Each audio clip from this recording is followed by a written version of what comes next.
Hi everyone, this is the first in a series of video lessons that will help you develop your technique to be able to play any and all rudiments. It's called the four-stroke exercise, and I use this with all my students. I ask them to play this for 2 to 3 minutes during the first week or two of lessons until it's part of their musical DNA. It's just part of their playing. I'll try to keep the explanation to a minimum. But you know, a lot of the time when I have students that maybe have been playing for a little while or learn some stuff off the web or what have you, I'll ask them to come in for their first lesson and ask them to demonstrate, say, for example, a paradiddle. Everyone knows how to play a paradiddle. But if not, you know, it really doesn't matter at this point, I guess. But they'll play the paradiddle something like this. 50% of the time it'll sound like this.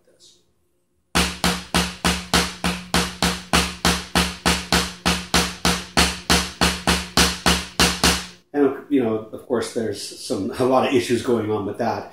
But all the strokes sound the same, and it's not really that even, etc., etc. So practicing the four-stroke exercise will get the proper dynamic level in within the context, of, again, of any rudiment, whether it be a flam, a drag, or the more complex rudiments. So let me demonstrate what's going on here. The first thing, this is meant to be played, again, slowly.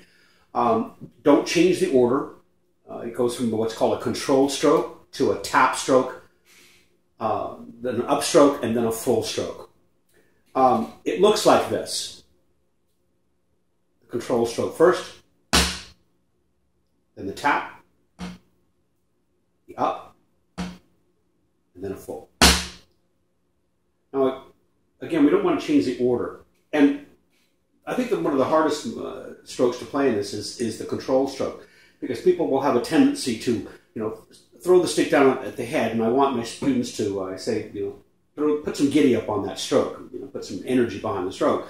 But what they'll do is they'll clench the stick and, you know, have a lot of tension in the hand and retain that tension once the tip of the stick hits the drum. And we don't want that, because that'll, you know, over a period of time will cause some injury.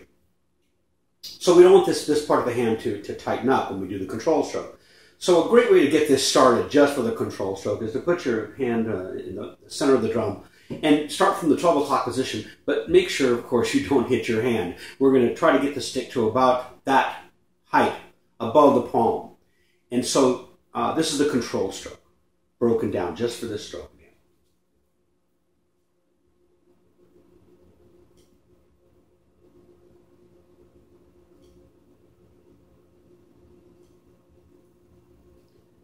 So that'll help develop that.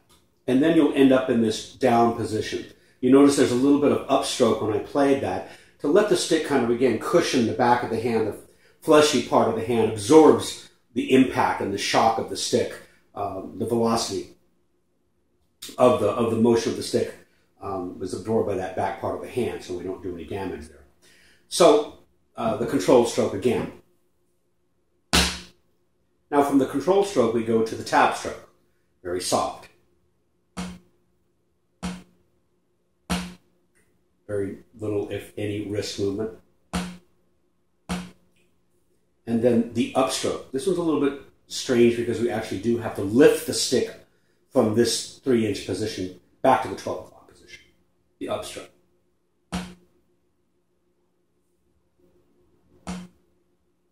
And then finally, the full stroke, or the rebound stroke. A lot of people know this. The drum doing, you know, most of the work. I just think of throwing the stick down at the head, letting the drum get it back up. I'm sure you've heard that many times before. So the full stroke looks like this. So now in order, control, tap, up, and full. Don't change the order. Remember, practice slow. Slow is a beautiful thing when you're learning to play something new on the snare drum or on the drums. It's vital. It's just super important to be able to do this slowly. And again, it's not meant to be played fast. So now we'll do it from hand to hand in order, starting with the right, of course.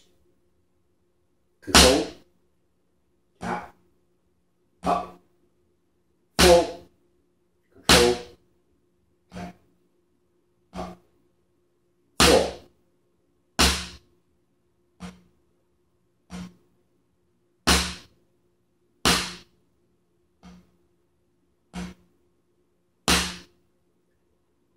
This will give you the ability to be able to play any rudiment, because it's just that all rudiments are made up of singles and doubles, of course, and then a combination of these 4 strokes, usually 2 or 3 of the 4. So now, when you get this into your playing and you go to play a paradiddle, which is a control stroke followed by 3 tap strokes, and then another control stroke followed by 3 more tap strokes, we get that nice flow going, and that's what we want in our playing.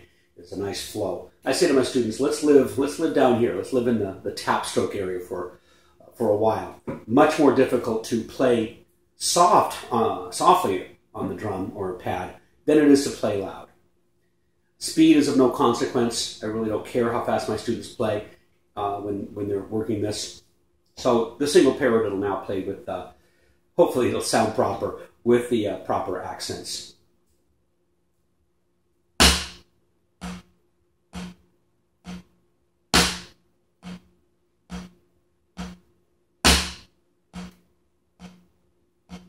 Control, tap, tap, tap, control, tap, tap, tap.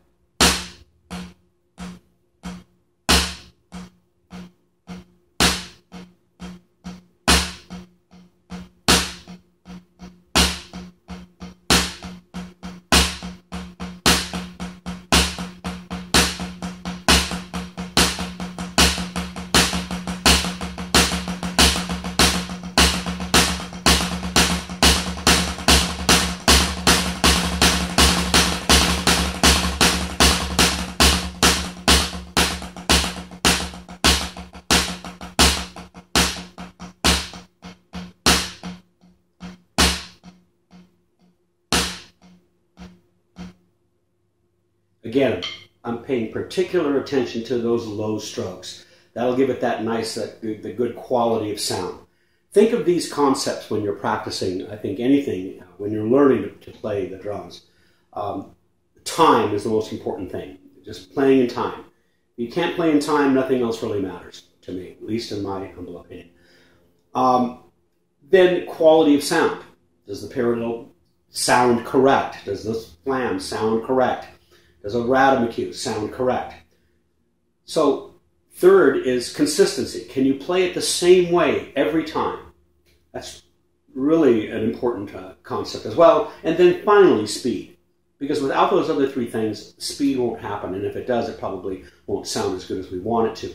So, playing in time, practicing with a metronome as well, obviously. Quality of sound, consistency, and speed. In that order. That's how I, deliver those concepts to my students.